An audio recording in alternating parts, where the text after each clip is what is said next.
On this edition of SAC News, the airport fire continues to cause damage through South Orange County. Try not to start a fire. SAC students register to vote. Santana celebrates Mexican Independence Day. This and much more in this episode of SAC News.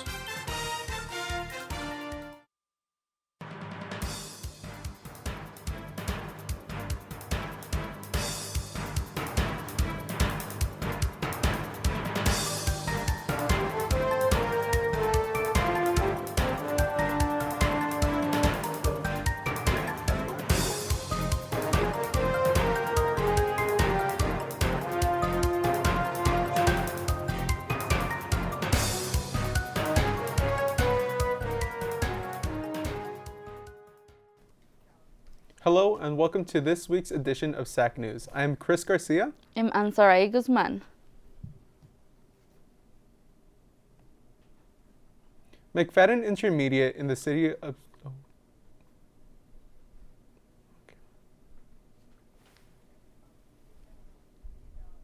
McFadden Intermediate in the city of Santa Ana had an active shooter threat on Wednesday.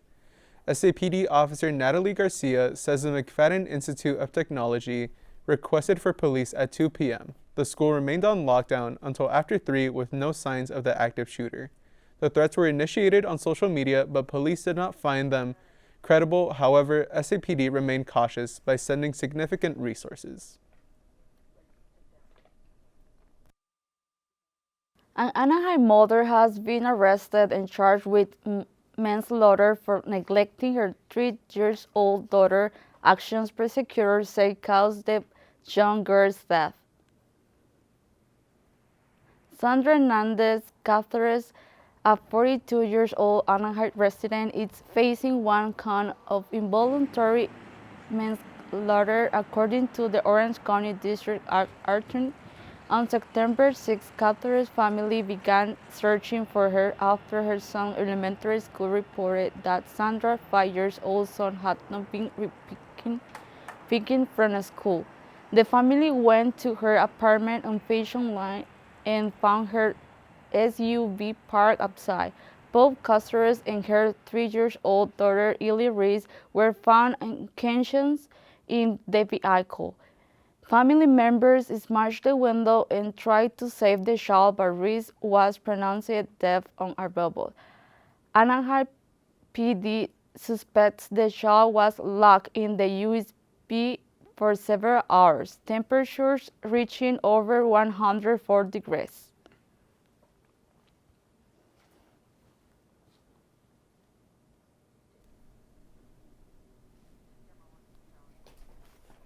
As firefighters continue to work to contain out wildfires, SAC News spoke with residents of the area.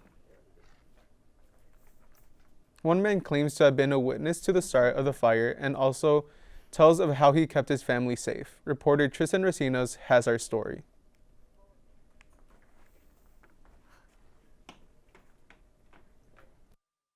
It's September 9th. It's nearly burned 25,000 acres and is just 31% contained. This fire is affecting residents of Orange and Riverside County. CAL FIRE says 160 structures have been damaged and or destroyed. The fire is threatening 22,000 additional structures. 14 people have been hurt, including 5 civilians and 9 firefighters.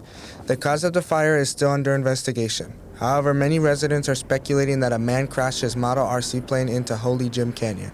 I was coming home from work on Monday and I saw a whole bunch of smoke coming from near behind my house, and I rushed in the backyard and saw the fire. It was going up these mountains and these hills right behind me, and I was just like, what's going on? And I didn't really know what to think of it, so I turned on the news and saw that somebody crashed an RC plane in Holy Jim, and that's what started this fire. CAL FIRE is still not ready to say who or what started this fire, as it is still an active investigation. But given the name they have chosen to give this fire, there is a strong feeling what the determination will be. OC Fire Authority is not actively seeking tips, but you can follow developments by following them on Facebook and X. And what is your message to your community? Just stay safe and make sure what you're doing is controlled and try not to start a fire. Are you grateful for the work of the firefighters? Yeah, they've been doing a very good job. I'm very proud of what they've been doing and keeping us safe because no one has gotten injured or no houses have burned down in this area. So, I think they're doing a great job. Governor Gavin Newsom has declared a state of emergency as of Wednesday, September 9th. There have been over 2,000 fire personnel assigned to help put out the blaze. 8 helicopters, 252 engines, 31 dozers, and 15 water tenders, and 47 crews fighting the airport fire since last Monday. CAL FIRE says the cooler weather reduced the progression during operations. This enabled crews to aggressively begin securing the areas of the fire perimeter. Resources will continue to be deployed through the night and day, creating a new fire line. Reporting from the airport fire in Holy Gym, I'm Tristan Racinos, SAC News. We know the cause of one of the 3 major fires in our region last week. The so-called airport fire, Orange and Riverside were the most affected counties by the airport fire. Officials now say that Public Works was sparked accidentally by workers with Orange County Public Works moving rocks with heavy machinery. The fire burned more than 20,003 tree acres in the Trabuco Canyon and Rose Canyon Hills. The airport fire destroyed more than 100 structures and 14 people were hurt. The fire is 31% contained as of Monday.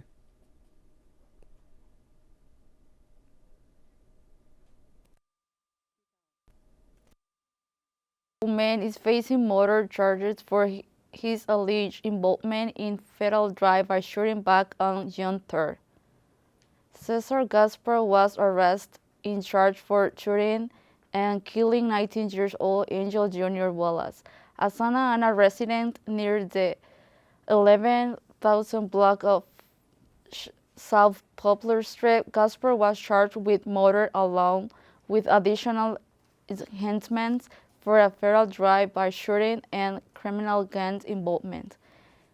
Gaspar is facing charges for possessing a firearm under the age of 20 while having a prior offense and for being a probationer in possession of a gun. Wildfires burning across the Southland are damaging our air quality. The South Coast Air Quality Management District released a map showing smoke from the fires is spreading widely. Red areas on the map indicate regions that may experience direct smoke impact. Those areas include Santa Ana and other parts of central and southeast Orange County.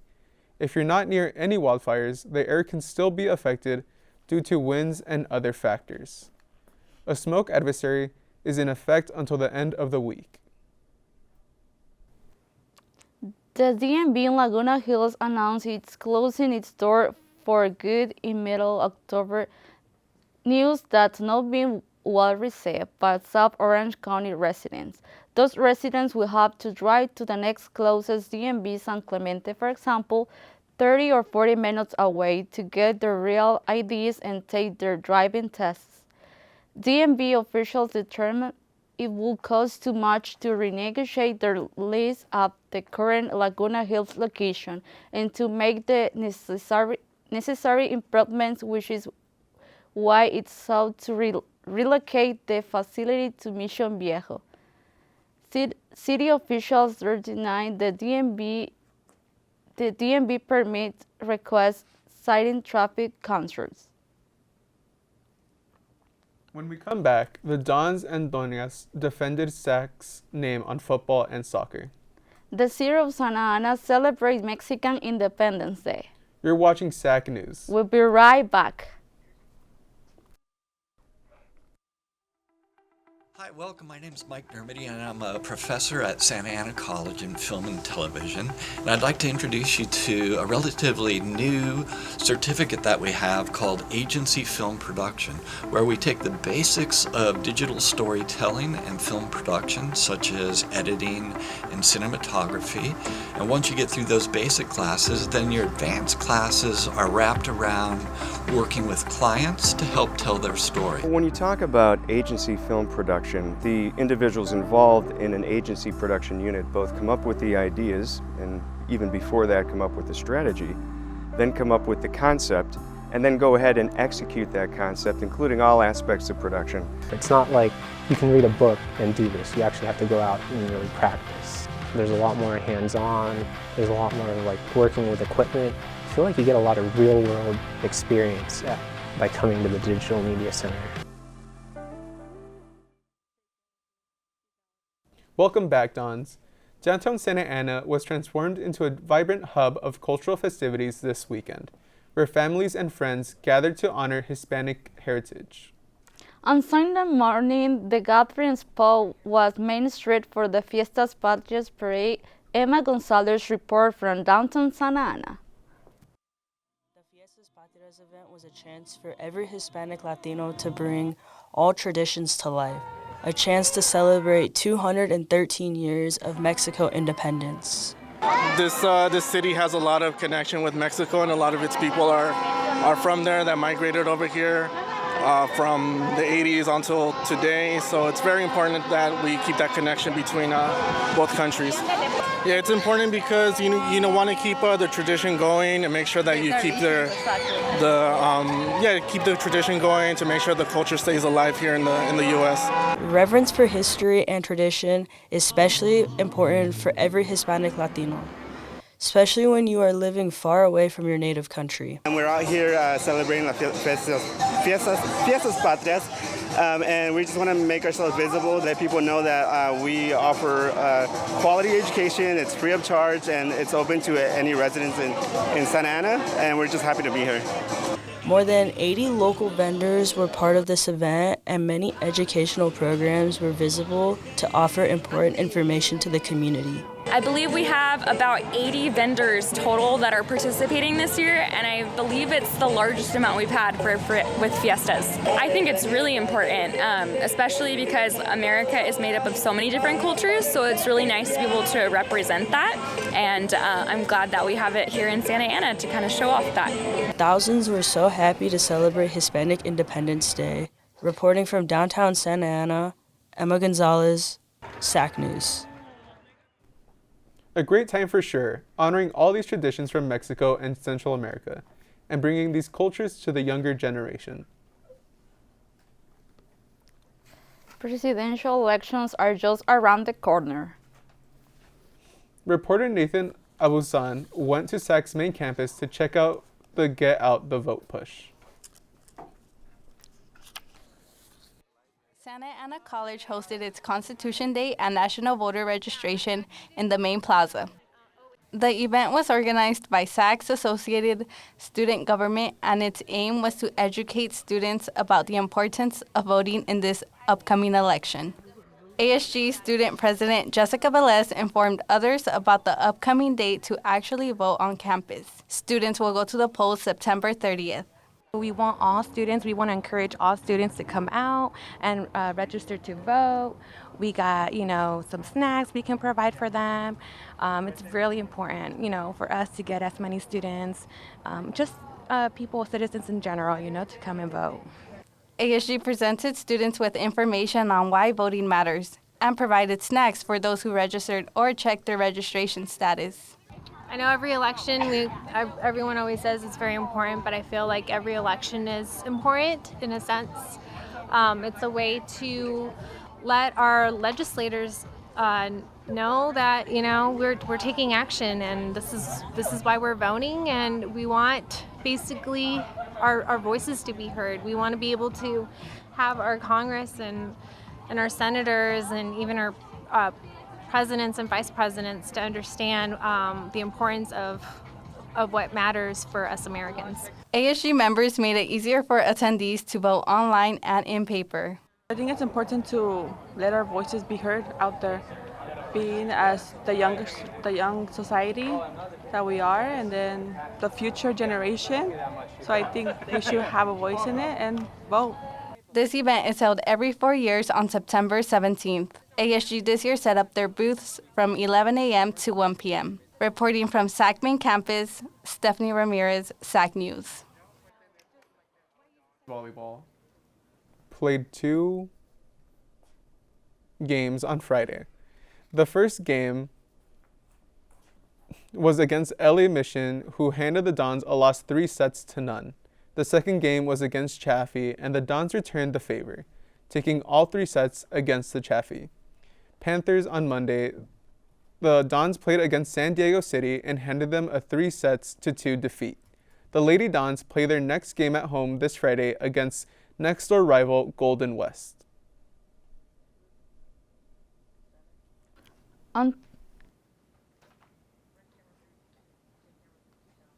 to SAC women's soccer, the Lady Dons lost their first game on the season this weekend. Dropping a 2-1 decision to Restore College, the Dons have lost once and tied twice in their first 3 games. On Tuesday, though, SAC notched their first win, crossing past Compton College by a score of 3-1. The Lady Dons will play their next game at home against LA Arbor this coming Tuesday. College men's wrestling has its first duel coming up this Friday, the 21st, at Mount San Antonio College. Last year, the Wrestling Dons finished in 8th place in the California Community College State Championship, while qualifying 11 wrestlers to the state tournament. Our wrestlers also finished last year with 3 state medalists and 2 All-Americans. The men are coached by Vince Silva. SAC men's soccer team took to the pitch for their 5th match last Tuesday, taking on the Vikings of Long Beach City College. The Dons were coming off their first win over Chaffee 2-1. Long Beach City won its last game against Cypress 3-1. The match took place on campus here at Santa Ana College. Dons got off to a great start, and heading into the half, they were up 2-1, thanks to Miguel Gonzalez' 2 goals. But the second half belonged to the Vikings. They scored 3 unanswered goals and cruised to a 4-2 win over the home team. The Dons try to bounce back on the road against San Diego Mesa on Friday. SAC men's football played their second game of their season on Saturday. The Dons sought revenge after being dropped by Pasadena at home 48-28.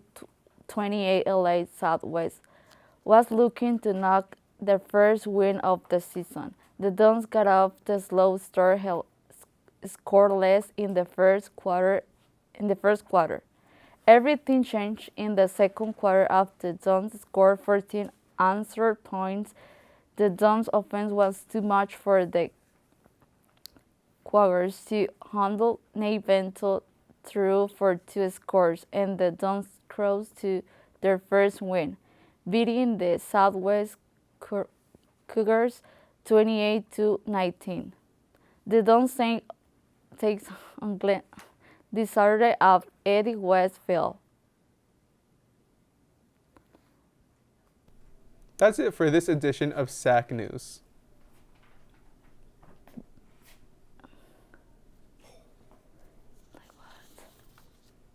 Be sure to follow us on social media and watch previous episodes of SAC News on YouTube channel.